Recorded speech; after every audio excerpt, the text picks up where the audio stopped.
So over the last couple of months, I've been thinking about Dragon Ball Super and what direction they're going to take with the series in the near future. Because, as I've said on this channel, as many other people have speculated, and is seemingly the most accurate response to Dragon Ball Super's cancellation or hiatus or whatever you really want to call it, the series is going to be coming back in some kind of major way in the very near future. Now, whether or not that's a movie or the anime series is going to be coming back, and whether or not they're going to have the movies connected to the anime series, or they're going to be recreating the manga storytelling that's happening right now with Moro, or whatever's coming up after that, and they're just simply waiting for the manga to get far enough ahead of the anime so they don't step on the manga's toes and they can have the series be placed in the manga storyline without getting ahead of it like they did in Dragon Ball Super, which kind of took some mixed results. I mean, a lot of people would say, even myself included, like there was not a whole lot of great things that came out of Dragon Ball Super. I had a whole lot of fun watching it, but it was kind of a mixed bag, even for its biggest of fans. With all of that being said, though, what is the future of this series? What is the big story they have to tell? And what type of situation do they need to build up in order to bring about everything that they've introduced, not only in Dragon Ball, but Dragon Ball Z and Dragon Ball Super, maybe even bringing anything from the video games or even Dragon Ball GT into the main storyline, so the future of the series can be concrete and we can understand how the series is going to be propelled going forward. And if you ask me, there's only one character that they need to bring back, one that got a lot of fanfare in Dragon Ball Super, and I feel like, you guys saw the title, you saw the thumbnail, that's why you clicked on this. There's only that one character, and that is Zamasu. Now, how would you bring back Zamasu's character in Dragon Ball Super, or whatever you want to call it? Well, I believe I have an idea. So let's just jump right into it. So admittedly, it's pretty hard to bring back Zamasu as a character. I'm not saying this is going to be something that's easy, but we've seen them do it before. Why not this time? And maybe there is a way to do it that would help set up not only this arc, but propel the future for the series.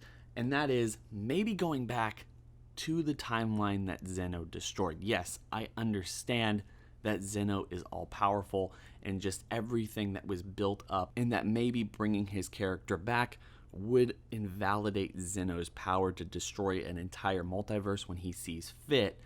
But I do believe that this would be the best way to bring him back. At the end of the Future Trunks arc, Zamasu has been destroyed, but because he is immortal, he's just an energy that's starting to take over the entire universe, maybe even the entire multiverse. And the thing is even though that was destroyed, we don't know the extent of his power or the extent of his immortality at this point. Conceptually, wishing to be immortal and being able to survive everything that Zamasu was capable of surviving during that arc would seem to suggest, or at least it would be feasible for him to even survive anything that the god among gods, Zeno, the all-powerful Omni King, could literally throw at him, destroying an entire multiverse. Yes, in a way that would seem final for his character in that timeline, but what if he does survive, and what if he can make his way because of the emptiness of that universe? Or maybe by destroying that entire multiverse, it opens up the boundaries between one area to another, like Universe 6 and Universe 7. All of these universes within Trunks' original timeline would seep together, and Zamasu would be left there simply alone. Remember, when Goku goes back for Zeno during that arc, Zeno is just floating out in nothingness. There doesn't seem to be anywhere for him to go or anything for him to do. Maybe he has the power to recreate all this stuff in his own image, and we just didn't really get to see that because Goku took him out of that timeline. But with nobody left there in that entire multiverse, what if Zamasu is still there and he's capable of recreating that entire multiverse in his own image? He is, as he always claimed to be, the supreme god in that multiverse, and by the time he has built up a new body, a new entire multiverse, and everything that he sees fit, he is able to travel between time and all this other stuff, essentially because there is a vacuum for Zeno in that multiverse.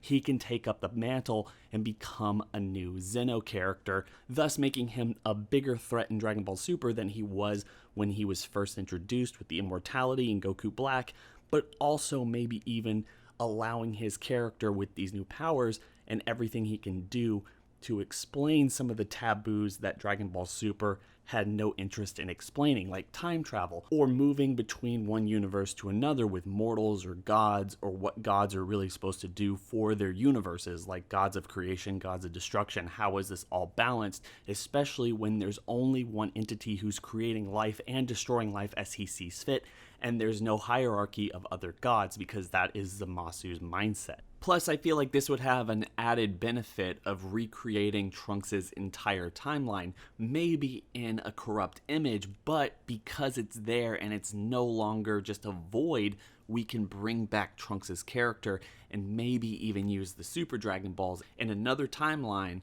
in order to bring back his universe and give him some kind of a happy ending. That was, at least in my opinion, one of the worst things about that arc in Dragon Ball Super was Trunks' character goes into a completely different timeline, messing up that entire timeline, and doesn't really get the happy ending that we all thought he deserved. If you ask me, if you're going to bring back Trunks for the second time, the third time, whatever, you need to bring back everything. Bring it back where everything is okay, except for the fact that maybe Goku's not there because Goku didn't want to come back or he couldn't come back. Maybe bring him back. I mean, whatever they really want to do, just give him a happy ending in a universe that makes sense and one that he actually belongs in. That would be an interesting thing for me. Plus, allowing us to go back and using time travel and hopefully, hopefully, allow for the story of Dragon Ball Super to break off from the ending of Dragon Ball Z so it doesn't have to follow it verbatim, or help the story of Dragon Ball Super get to the ending of Dragon Ball Z and allow us to tell a more thorough story set in the future with Oob's character and the grown-up versions of Goten, Trunks, the limitless potential of Pan as she grows up, and maybe even Brawl as a character, and allow those children to take up the mantle of Goten and Trunks as the forever children of the series. I feel like at that point, not a lot of people will care because we haven't seen a whole lot of Brawl and Pan as children during Dragon Ball Z, but we've gotten our fill of Goten and Trunks over the last couple of decades. But anyway, back to Zamasu in this video. I feel like bringing him back, having him take on the mantle of Zeno in that corrupt universe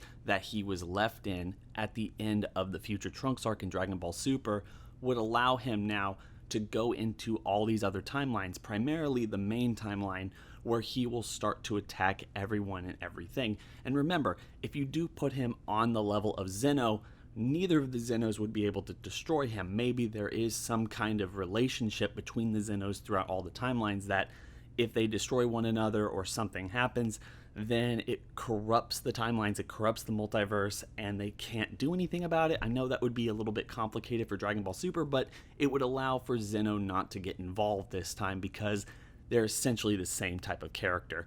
But once you get to a point where Goku and Vegeta, maybe even because this is a new Zeno type of character, but it is the Zamasu, at that point, Whis and the other angels, Beerus, Champa, Jiren, all the Pride Troopers, just everyone can fight this guy, and it becomes a multi-universal, multi-time travel threat. At that point, you can kill him off, and you could take that opportunity to finally get rid of one of the Zenos in the main timeline for him to go back to the timeline they fixed with the Super Dragon Balls and give Trunks his happy ending. At least in my opinion, if you were to tell this story, you were to bring back Zamasu, you were to bring back one of the Zenos to Trunks' timeline, it would give a little bit of credence as to why Future Trunks was brought back in the first place. Zamasu was introduced and one of the Zenos went to the main timeline, and that's pretty much all we got out of that entire arc.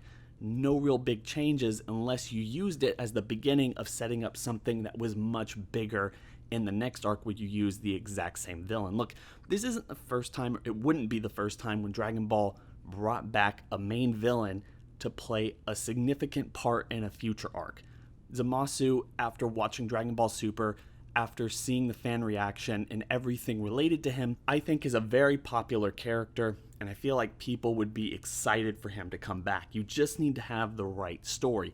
I'm not saying this is a perfect iteration for his character to come back. I've always said that it would be very hard to bring him back considering where they left him. Hakaiing him out of existence before he got immortality in Universe 7's main timeline versus where they left him in Future Trunks' timeline, I feel like that is the way to start. He's immortal. He might be able to survive a Hakai in the way that we saw him at the end of that arc. It'd be really interesting to see what he can do, especially if he takes up the mantle of Zeno and recreates an entire universe and judges it on his own as the supreme ruling being with his own rules, and the idea that he can move between timelines and universes and just ruling an entire multiverse and theoretically all of the timelines with an iron fist. And that is the threat that they have to deal with in a future arc of the series, or even a movie or a series of movies or whatever they want to do. To me, that would be a very interesting story to try to tell with this series. Plus, I feel like if you're going to do this, you have to do something that's going to shake up the series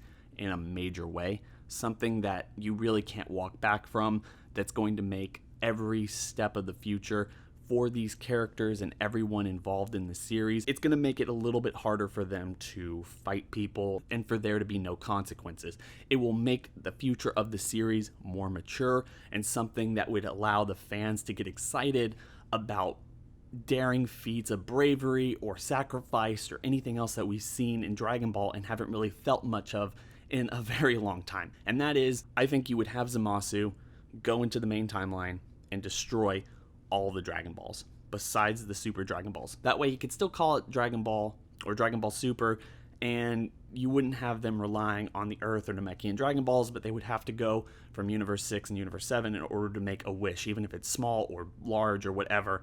That way you focus on characters, you focus on consequences, and you can make the series more impactful without really having to do a whole lot, and keeping the namesake somewhere in the story, but making it harder to get those particular items than it has been in a very long time. So I really like this idea. I hope everyone else likes this idea. Tell me about it in the comment section below. Hope everyone's having a fantastic day. Don't forget to like, comment, and subscribe. Hit that bell over by the subscriber button to notify you every single time I upload. It's been real.